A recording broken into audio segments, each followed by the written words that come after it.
যদি তুমি ভালো কিছু পেতে চাও, ভালো কিছু হতে চাও, ভালো কাউকে তোমার জীবনে জীবনসঙ্গী হিসেবে পেতে চাও, যাকে জীবনসঙ্গী হিসেবে পেতে চাও, ভাবছো যে সে যেন লয়াল হয়, তোমার প্রতি বিশ্বাসী হয়, সুন্দর হয়, তোমাকে মেনে নিতে পারে। এরকম যদি চাও তবে নিজেকেও কিন্তু তার মতো করে তুলতে হবে।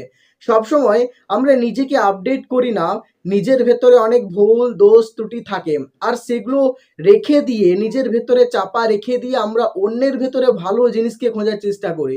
এমন করলে কিন্তু কখনোই তুমি ভালো জিনিসকে পেতে পারবে না।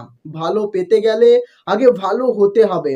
এই থিওরির ওপর বিশ্বাস করে যদি নিজেকে আপডেট করতে পারো তাহলে ভালো জিনিস তুমি তোমার জীবনে অবশ্যই পাবে, শুধুমাত্র সময়ের অপেক্ষা। কখনো কখনো জীবনের এই চলার পথে আমাদের সাথে এমন কিছু ঘটনা ঘটে যে মুহূর্তে আমরা সব থেকে বেশি ভয় পেয়ে যাই, এবং যে মুহূর্তে আমরা ভাবতে থাকি যে এই মুহূর্তে যদি আমাদের সাথে কোনো একটা দুর্ঘটনা ঘটে যায় তাহলে আমাদের জীবনটা ভবিষ্যতে কিভাবে সামনের দিকে সুষ্ঠুভাবে এগিয়ে চলবে সেটা ভেবেই আমরা অনেক সময় হতাশ হয়ে পড়ি।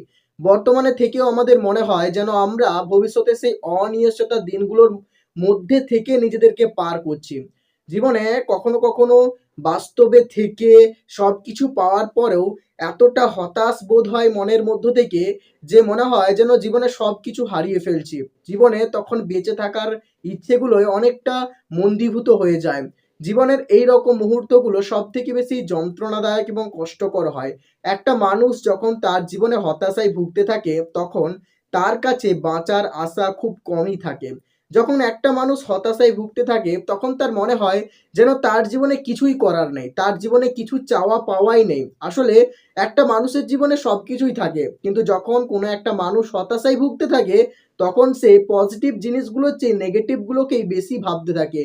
যার ফলে একটা সময়ে কোথাও না কোথাও তার মাইন্ডটা এতটা ভাবে নেগেটিভিটির দ্বারা পরিচালিত হয় যে জীবনে সেই ব্যক্তিটা তখন নেগেটিভ জিনিস ছাড়া আর কোনো কিছুই দেখতে পায় না।